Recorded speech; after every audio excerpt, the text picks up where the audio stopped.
취업을 준비하는 후배들에게 종종 이런 질문을 받아요. 대학생 때 뭘 경험하고 뭘 쌓아야 할까요? 마흔을 바라보는 시점, 직장 생활을 13년 가까이 해보니까 진짜 중요한 건 스펙, 학점, 인턴 경험이 아니더라고요.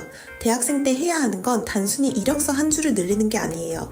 오히려 졸업 후 내 인생을 끌고 갈 관계, 실행력, 감각, 태도, 루틴을 미리 만들어두는 거예요. 오늘은 테드에 올라온 대학 시절 모두가 해야 할 7가지라는 글을 바탕으로 제가 대학생 때 실제로 했던 것, 그리고 지금 돌아보면 정말 후회되는 것까지 더해서 대학 졸업 전 꼭 해봤으면 하는 8가지를 이야기해 볼게요. 첫 번째는 콜드 메일을 보내는 것이에요. 콜드 메일은 쉽게 말하면 한 번도 만난 적 없는 사람에게 먼저 연락하는 거예요. 내가 궁금한 일을 하고 있는 사람, 내가 가고 싶은 회사에 다니는 사람, 내가 닮고 싶은 커리어를 가진 사람, 그 사람에게 메일을 보내는 거예요. 안녕하세요. 저는 지금 대학생이고 이 분야에 관심이 있습니다. 혹시 15분만 조언을 구할 수 있을까요? 이게 생각보다 무섭죠. 거절당할 수도 있고 답장이 안 올 수도 있어요. 그런데 대학생에게는 엄청난 무기가 하나 있어요. 바로 학생이라는 신분이에요. 테드 아티클에서도 콜드메일 첫 문장에 저는 어느 대학에 다니는 학생입니다. 라고 반드시 밝히라고 말해요. 학생이라는 이유만으로 사람들은 생각보다 훨씬 관대해지기 때문이에요. 저도 대학생 때 제가 선망하던 일을 하는 분들에게 페이스북이나 인터넷에서 메일 주소를 찾아서 연락을 보냈어요. 그 중에는 쉽게 접하기 힘든 미술 경매사도 있었어요. 지금 생각해보면 조금 무모했는데 신기하게도 대부분 정말 친절했어요. 그때 배운 게 있어요. 세상은 내가 생각한 것보다 진심을 가진 어린 사람에게 꽤 관대하다는 것. 그리고 원하는 게 있다면 가만히 기다리는 것보다 정중하게 요청하는 사람이 훨씬 많은 기회를 얻는다는 것. 졸업 전에 꼭 한 번은 내가 정말 만나보고 싶은 사람에게 메일을 보내보세요. 답장이 오지 않아도 괜찮아요. 그 시도 자체가 이미 훈련이에요. 그리고 대학생 때 이렇게 콜드 메일을 보내고 관계를 요청해 본 사람은 사회에 나와서도 사람들에게 더 적극적이고 더 진심이며 관계 구축을 더 잘 하더라고요. 두 번째는 나의 사람 5명을 찾는 것이에요. 테드 아티클에서는 대학 시절에 내가 좋아하고 존경하고 앞으로 자기만의 방식으로 세상에 흔적을 남길 것 같은 사람 5명을 찾으라고 말해요. 여기서 중요한 건 유명해질 사람을 미리 알아보라는 뜻이 아니에요. 이 사람은 믿을 수 있겠다. 이 사람은 계속 성장하겠다. 이 사람과는 서로 좋은 자극을 줄 수 있겠다. 그런 사람을 곁에 두라는 뜻이에요. 특히 20대에는 친구가 정말 중요해요. 그런데 단순히 같이 술 마시고 노는 친구만 말하는 것이 아니에요. 내가 무너질 때 기준을 잡아주는 사람, 내가 너무 안주할 때 불편한 자극을 주는 사람, 내가 뭘 해보겠다고 했을 때 비웃지 않고 진심으로 응원해주는 사람, 이런 사람이 진짜 자산이에요. 저는 나이가 들수록 관계의 양보다 관계의 방향이 중요하다는 것을 느껴요. 같이 있는 시간이 편한 사람도 좋지만 같이 있으면 내가 더 좋은 사람이 되고 싶어지는 사람, 생각을 확장시켜주고 좋은 영감을 주며 만나고 오면 좋은 에너지를 충전해주는 사람, 그런 사람을 대학 시절부터 찾을 수 있다면 정말 큰 행운이에요. 세 번째는 실용적인 기술을 하나 배우는 것이에요. 글쓰기, 코딩, 협상, 발표, 디자인, 데이터 분석, 영상 편집, 뭐든 좋아요. 중요한 건 언젠가 쓸모 있겠지 하고 배우는 게 아니에요. 이 기술을 어디에 써먹을 수 있을지 생각하면서 배우는 거예요. 테드 아티클에서도 실용기술 수업을 추천해요. 첫 직장이 전공과 딱 맞더라도 실제 일에서는 전공 외의 능력이 계속 필요해지기 때문이에요. 저는 경영학도였지만 대학생 때 미술사 수업을 정말 열심히 들었어요. 방학 때는 미술관 도슨트로 일했고 전시 동호회도 만들었어요. 그 경험이 지금 와서 보면 그냥 취미가 아니었어요. 전시 후기를 쓰면서 글쓰기 훈련을 했고 도슨트를 하면서 발표와 설명 능력을 키웠고 그림을 보면서 사람의 감정과 상징을 읽는 감각을 배웠어요. 지금 제가 콘텐츠를 만들 때 그때의 경험이 계속 살아나요. 그래서 대학생이라면 전공 하나만 붙잡기보다 내 손에 남는 기술을 하나쯤 만들어봤으면 좋겠어요. 단, 그냥 듣고 끝내지 마세요. 배웠으면 바로 써먹어야 해요. 글쓰기를 배웠다면 글을 올리고, 영상 편집을 배웠다면 영상을 만들고, 코딩을 배웠다면 작은 서비스를 만들어야 해요. 배움 그 자체보다는 세상에 꺼내 보이는 활동이 중요해요.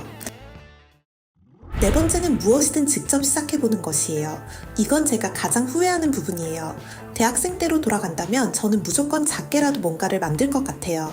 이미 방법이 정해져 있어서 그대로 따라가기만 하면 되는 시험 같은 합격, 불합격류의 경험 말고 직접 아이디어를 가치로 실현해보는 창조의 경험 말이에요. 동아리도 좋고 뉴스레터도 좋고 작은 브랜드도 좋고 유튜브 채널도 좋고 중고거래 프로젝트도 좋고 앱 서비스도 좋아요. 중요한 건 A부터 Z까지 직접 해보는 거예요. 아이디어를 내고 사람을 모으고 기획서를 만들고 홍보하고 돈을 벌어보고 실패하고 다시 고치는 경험. 이건 어떤 수업보다 강력해요. 테드 아티클에서도 무언가를 시작하는 경험은 미래에 어떤 일을 하든 도움이 된다고 말해요. 실제 일의 대부분이 프로젝트를 실행하는 일이기 때문이에요. 대학생 때는 가진 게 없어서 못한다고 생각하기 쉬워요. 그런데 반대로 생각해야 돼요. 가진 게 없기 때문에 잃을 것도 별로 없어요. 회사원이 되고 나면 실패의 비용이 커져요. 시간도 부족하고 책임도 많고 주변 시선도 더 신경 쓰여요. 그러니까 대학생 때 해야 해요. 거창하지 않아도 돼요. 딱 한 명이라도 돈을 내고 사는 것, 딱 한 명이라도 도움을 받는 것, 딱 한 명이라도 기다리는 콘텐츠를 만드는 것. 그 경험이 쌓이면 취업할 때도 훨씬 강력한 이야기가 생겨요. 다섯 번째는 교수님과 관계를 쌓는 것이에요. 여기서 교수님은 꼭 유명한 교수님일 필요 없어요. 내 마음에 불을 붙여주는 사람, 내가 세상을 보는 방식을 넓혀주는 사람, 나보다 먼저 살아본 사람으로서 좋은 질문을 던져주는 사람, 그런 어른이면 충분해요. 테드 아티클에서도 대학을 졸업하고 나면 교수님과 자연스럽게 관계를 쌓을 기회가 빠르게 줄어든다고 말해요. 저에게도 대학 시절 두 분의 스승이 있었어요. 한 분은 읽기와 쓰기 교양 수업을 가르치던 강사님이었고 또 한 분은 전공 회계 수업의 교수님이었어요. 새내기 때 저는 꽤 방황했어요. 원하던 의류학과에 가지 못했고 내가 뭘 좋아하는 사람인지도 잘 몰랐어요. 그때 한 강사님이 강상 중에 딱 고민하는 힘이라는 책을 추천해 주셨어요. 지나친 조언을 하기보다 책 한 권으로 조용히 위로를 건넨 거예요. 그 메일을 저는 아직도 가끔 열어봐요. 또 한 교수님은 이런 말을 해주셨어요. 돌아올 걸 기대하지 말고 그냥 주기만 해. 그 말이 오래 남았어요. 일이나 관계가 버겁다고 느껴질 때 저는 지금도 그 말을 떠올려요. 대학생 때 좋은 어른을 만나는 건 생각보다 큰 자산이에요. 취업 정보보다 더 중요한 건 어떤 태도로 살아야 하는지 알려주는 사람이에요. 여섯 번째는 모험을 떠나는 것이에요. 여행을 가라는 말처럼 들릴 수 있지만 핵심은 여행이 아니에요. 핵심은 내가 익숙한 환경 밖으로 나가보는 거예요. 다른 나라에서 살아보기, 혼자 여행해보기, 낯선 분야의 사람들과 일해보기, 전혀 다른 지역에서 인턴해보기, 새로운 커뮤니티에 들어가보기. 테드 아티클에서도 대학 시절은 새로운 경험을 해볼 수 있는 귀한 시기라고 말해요. 졸업 후에는 방학 같은 시간이 거의 사라지기 때문이에요. 저는 대학 3학년 때 호주 금융권 인턴에 합격한 적이 있어요. 그런데 결국 포기했어요. 해외 생활이 걱정됐고 무엇보다 거의 보장된 것처럼 보이던 취업 기회를 놓치고 싶지 않았어요. 지금도 가끔 생각해요. 그때 호주에 갔다면 내 삶이 어떻게 달라졌을까? 후회라는 게 꼭 그 선택이 틀렸다는 뜻은 아니에요. 다만 그때의 저는 새로운 가능성보다 익숙한 안정감을 더 크게 봤던 것 같아요. 20대에는 안전한 선택만 하면 실패는 줄어들 수 있어요. 하지만 동시에 내가 어떤 사람인지 알 기회도 줄어들어요. 그래서 졸업 전에는 한 번쯤 낯선 상황과 가능성에 나를 던져봤으면 좋겠어요. 거기서 내가 얼마나 약한지, 또 생각보다 얼마나 잘 버티는지 알게 돼요. 일곱 번째는 약속을 지키는 연습이에요. 이건 너무 당연한 말처럼 들리죠. 그런데 사회에 나가보면 알게 돼요. 생각보다 많은 사람들이 작은 약속을 가볍게 여겨요. 몇 시에 만나자고 해놓고 늦는 것, 언제까지 연락 주겠다고 해놓고 잊어버리는 것, 이번 주까지 보내겠다고 해놓고 말없이 미루는 것, 하나하나는 별일 아닌 것처럼 보여요. 그런데 이런 일이 반복되면 사람들은 그 사람을 믿지 않게 돼요. 반대로 작은 약속을 잘 지키는 사람은 생각보다 빠르게 신뢰를 얻어요. 정해진 시간에 도착하는 사람, 안 될 것 같으면 미리 말하는 사람, 하겠다고 한 일은 어떻게든 끝내는 사람, 이런 사람은 같이 일하고 싶어져요. 저는 진정한 네트워킹이 사람을 많이 만나는 거라고 생각하지 않아요. 명함을 많이 교환하는 것도 아니고, 링크드인 친구를 많이 만드는 것도 아니고, 모임에 자주 나가는 것도 아니에요. 진짜 네트워킹은 약속을 지키면서 신뢰를 쌓는 것이에요. 사회에 나가면 인맥이 중요하다, 네트워킹이 중요하다는 말을 많이 듣게 돼요. 그런데 그 기본은 결국 약속이에요. 나와의 약속을 지키는 사람은 자기 삶을 믿을 수 있게 되고 타인과의 약속을 지키는 사람은 사람들에게 믿을 수 있는 사람으로 남아요. 사회에 나가보면 평판은 생각보다 멀리 갑니다. 그러니까 대학생 때 꼭 연습했으면 좋겠어요. 약속을 가볍게 하지 않는 것, 한 약속은 최대한 지키는 것, 못 지킬 것 같으면 미리 말하는 것. 이것은 단순히 예의의 문제가 아니에요. 내가 어떤 사람으로 기억될지 결정하는 가장 기본적인 실력이에요. 마지막 8번째는 제가 꼭 덧붙이고 싶은 것이에요. 루틴을 만드세요. 저는 이것이 생각보다 정말 중요하다고 생각해요. 20대 초중반은 인생의 태도가 만들어지는 시기예요. 어떤 사람은 늦게 자고 늦게 일어나는 것이 습관이 되고, 어떤 사람은 매일 운동하는 것이 습관이 되고, 어떤 사람은 매일 조금씩 쓰고 만드는 것이 습관이 돼요. 처음에는 별 차이가 없어 보여요. 그런데 5년, 10년이 지나면 그 습관이 완전히 다른 사람을 만들어요. 저는 대학생 때부터 새벽에 일어났어요. 학교에 가기 전에 책을 읽거나 그림을 그리거나 한강을 뛰기도 했어요. 그 시간이 저에게 준 감각이 있어요.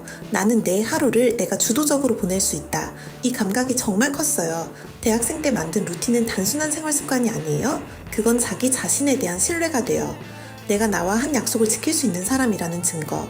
그리고 이 증거가 쌓이면 취업을 하든 사업을 하든 콘텐츠를 만들든 버티는 힘이 생겨요. 대학생 때 꼭 해야 할 8가지를 정리하면 이거예요. 콜드메일을 보내고 나의 사람 5명을 찾고 실용적인 기술을 배우고 무엇이든 직접 시작하고 좋은 어른과 관계를 쌓고 안전지대 밖으로 나가보고 약속을 지키고 나만의 루틴을 만드는 것. 이 8가지는 단순히 취업을 위한 준비가 아니에요. 졸업 후에 나를 끌고 갈 기본 체력을 만드는 일이에요. 저는 대학생 때 잘한 것도 있고 지금 생각하면 아쉬운 것도 많아요. 그런데 확실한 건 하나예요. 20대 때 해본 시도는 성공하든 실패하든 절대 사라지지 않아요. 그 경험은 언젠가 나의 말이 되고 나의 태도가 되고 나의 기회가 돼요. 그러니까 졸업 전이라면 너무 완벽한 준비만 하려고 하지 않았으면 좋겠어요. 메일 하나 보내고 작은 프로젝트 하나 시작하고 낯선 곳에 한번 가보고 매일 지킬 수 있는 루틴 하나를 만들어 보세요. 졸업장은 학교가 주지만 졸업 후의 방향은 결국 내가 만든 경험들이 정해줘요. 오늘의 내용이 도움이 되었다면 구독과 좋아요 부탁드려요. 다음에도 영감을 주는 내용으로 돌아올게요.